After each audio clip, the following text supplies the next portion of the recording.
Bueno, siguiendo con las charlas del compañero Pablo Ansaldi, hoy nos va a hablar de Rodolfo Walsh. ¿Qué nos puede decir al respecto, Pablo? Bueno, Rodolfo Walsh hoy día es una especie de santo laico, consagrado así por los aparatos ideológicos de Estado. Es decir, es una persona que tiene escuelas, que tiene programas de TV para niños, como en el canal Encuentro, una persona que está considerada como un prócer de la libertad periodística. En ese sentido me parece que hay que hacer puntualizaciones a lo que fue su biografía real, al menos como me he preocupado de indagar. Rodolfo Walsh en los años 50 era un hombre más bien antiperonista, nacionalista, que investigó y eso lo hizo conocido y lo hizo recuperable en cierto sentido para el pensamiento y el movimiento peronista, recopiló e hizo una investigación que se llamó Operación Masacre sobre los fusilamientos de los compañeros trabajadores en los basurales de León Suárez en el año 1956, ¿no? El 9 de junio del 56. Entonces él investigó eso que el gobierno de aquel entonces, de la llamada revolución fusiladora, había ocasionado como crimen espantoso.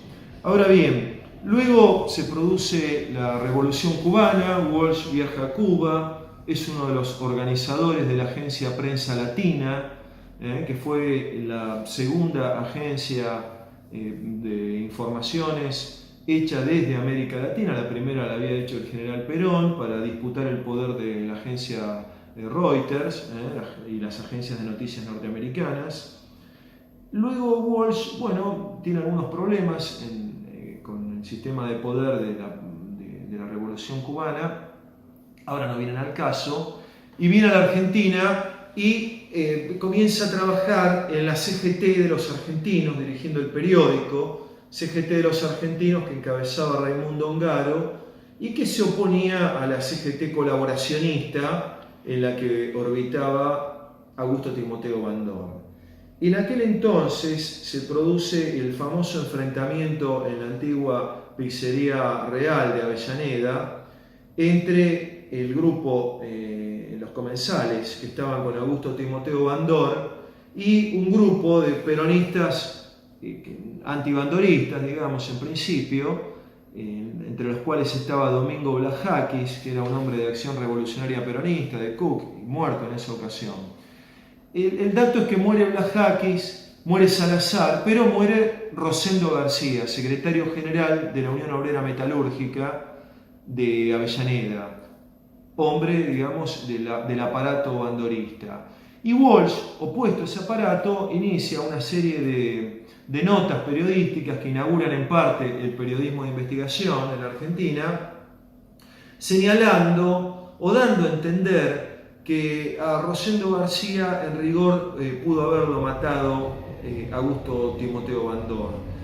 Es decir, lo hace con sutileza, él era un gran escritor, eso no lo voy a poner en duda, pero en su elaboración de los acontecimientos que preceden a ese enfrentamiento en el que muere Rosendo García, él da a entrever que había contradicciones entre Rosendo y Bandor y demás, todo eso es todas macanas, es una mentira histórica. A Rosendo García no lo mata Bandor ni remotamente. Esto no significa hablar bien de Augusto Timoteo Bandor, significa simplemente decir la verdad histórica. Muere Rosendo en el contexto de ese incidente. Pero conviene retener esto porque comienza a ser una escuela, una constante en Walsh este tema. Luego se producen asesinatos sospechosos en los años 70, nunca se supo bien la autoría. Pienso en el asesinato de José Alonso, del Sindicato del Vestido, en el asesinato de Dirk Klosterman, secretario general de SMATA. Evidentemente algunas versiones que he escuchado de dirigentes del peronismo sindicaban a Rodolfo Walsh con un grupo muy chiquito de asesinos que estaban enfocados en la inteligencia y en el seguimiento de dirigentes sindicales a los que luego aniquilaban. Eso no lo puedo verificar, pero la información al respecto es profusa y es importante. Este grupo se incorpora a Montoneros, al punto tal que generan una entrevista en la revista La Causa Peronista diciendo que en aquel entonces se llamaban Comando Montonero Emilio Massa del Ejército Nacional Revolucionario, que era pura acción psicológica. Ahora bien, Walsh se incorpora por la puerta grande en cierto sentido, pero trasera, porque es el jefe de inteligencia de Montoneros y tiene todas las grabaciones en Ezeiza, del 19 al 20 de junio del 73. De ahí sale el libro que luego firma Horacio Berbisky, pero que en rigor lo hace Walsh, grabando a la gente del palco, a todos los elementos que estaban en aquel entonces, orbitando más o menos entre Osinde, Iníguez y demás. Entonces, él estaba anticipado, como la conducción montonera, de que podía haber un enfrentamiento. ¿Por qué no hicieron nada teniendo, por ejemplo, a Julio Troxler, que en aquel entonces le respondía, al frente de la policía bonaerense? Podrían haber desalojado ese palco sin disparar un tiro y no hubiera habido enfrentamientos en Ezeiza. Ahí está claro que Walsh, desde la inteligencia de Montoneros y Montoneros en general, jugó a generar un caos en Ezeiza, de modo tal que pudieran llevar a Perón de las narices, como hicieron con Cámpora el 25 de mayo del 73. Pero eso no fue posible. Lo intentaron hacer enviando a la columna sur desde la ruta 205, es decir, en la zona trasera del palco, que era la ruta de evacuación en el caso de que Perón sufriera un atentado, que evidentemente si había algún atentado venía más bien de ese lado, la idea de coparle el acto, arrastrarlo a Perón y condicionarlo a Perón. Entonces Walsh está metido de lleno en la inteligencia de Montoneros. Él y Berbisky hacen la inteligencia del asesinato de Rucci. A Rucci lo mata Lino Roquet. Esto es historia relativamente conocida en el seno del movimiento peronista y de lo que era el movimiento peronista.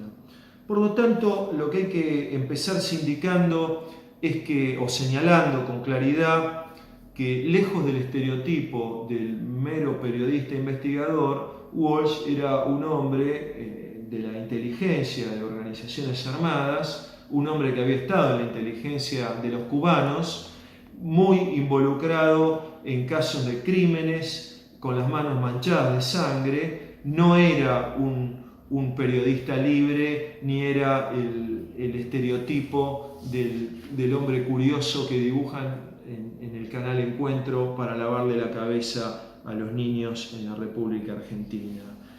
Ya en el año 75, fines del 75 al año 76, Walsh escribe, algo que se conoce como los papeles de Walsh, que es una crítica demoledora a la conducción montonera. Por supuesto que la conducción montonera era una banda de señores completamente descarriados, y Walsh tenía una inteligencia superior, ¿no?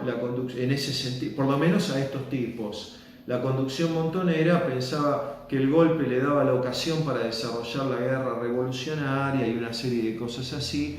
Walsh es crítico de eso. Él entiende que la guerra, así la llama, está perdida y que hay que pasar a la fase de resistencia. Pero ahí dice una serie de cosas que también conviene poner en consideración. Él dice: el movimiento genera la vanguardia, Montoneros, es generada por el movimiento, el peronismo, y debe conducir al movimiento hacia su transformación en el curso de la lucha por el poder y el socialismo. Esto significa que Walsh era un hombre que nunca fue peronista, nunca consideró que el peronismo, sobre todo el de aquel entonces, era la identidad política del pueblo argentino. Él pensaba que había que conducirlo y que ese movimiento generaba la vanguardia. La vanguardia era Montoneros. Ahí hay errores de todo tipo, ¿no? Montoneros nunca fue la vanguardia. Montoneros fue algo porque el general Perón los consideró una formación especial, es decir, un instrumento para una ocasión específica de lucha. Terminada esa condición especial, debía disolverse en el seno del movimiento peronista. Y ellos no pensaban así, pensaban en términos de vanguardia. Entonces, el elemento ideológico que está permanentemente en Walsh es la idea de cómo ser una mejor vanguardia para conducir al peronismo, al que juzga como un lugar de retroceso del pueblo. Él dice, ante el golpe militar del año 76, el pueblo retrocede al peronismo, dice él, como si el peronismo fuera una casa con independencia de la identidad del pueblo argentino. En todo momento está este patrón de pensamiento iluminista, exógeno a la historia real del pueblo, un modo de pensamiento compartido con todo el marxismo argentino de aquel entonces y sobre todo con los mismos montoneros. Él podía diferir en las cuestiones operacionales y tácticas, pero la esencia era meterse en el peronismo para conducir al pueblo desde el peronismo, lo cual son dos confusiones, porque el pueblo de aquel entonces era el peronismo y el peronismo era el pueblo. Walsh, repasando, en primer lugar, lejos de ser un investigador independiente y pacífico, era un cuadro de la inteligencia de la organización Montoneros. Dentro de esa organización era del palo más antiperonista. Montoneros tenía sectores que podían llegar a coincidir o que podían llegar a ser rescatables, digamos así, desde Perón, y de ahí en parte nace Lealtad. Montoneros asesina a Rucci, que es un modo de pegarle en la línea de flotación al dispositivo estratégico de Perón. Walsh y Berbisky hacen la inteligencia de ese asesinato y la hacen en la unidad básica, entre otras, desde la unidad básica que tenía Horacio González, que él rompe ahí con Montoneros, con Montoneros y forma parte de JP Lealtad o de Montonero Lealtad, que se van con Perón, ¿no? Y luego Walsh difiere de Montoneros en la propuesta estratégico-operacional, no en la esencia, que era meterse en el peronismo para conducirlo de las narices hacia el socialismo. En esa crítica él incluso propone dispersar cuadros montoneros en el territorio para, relativamente aislados, generar operaciones de propaganda y algunas operaciones armadas, lo cual era bastante,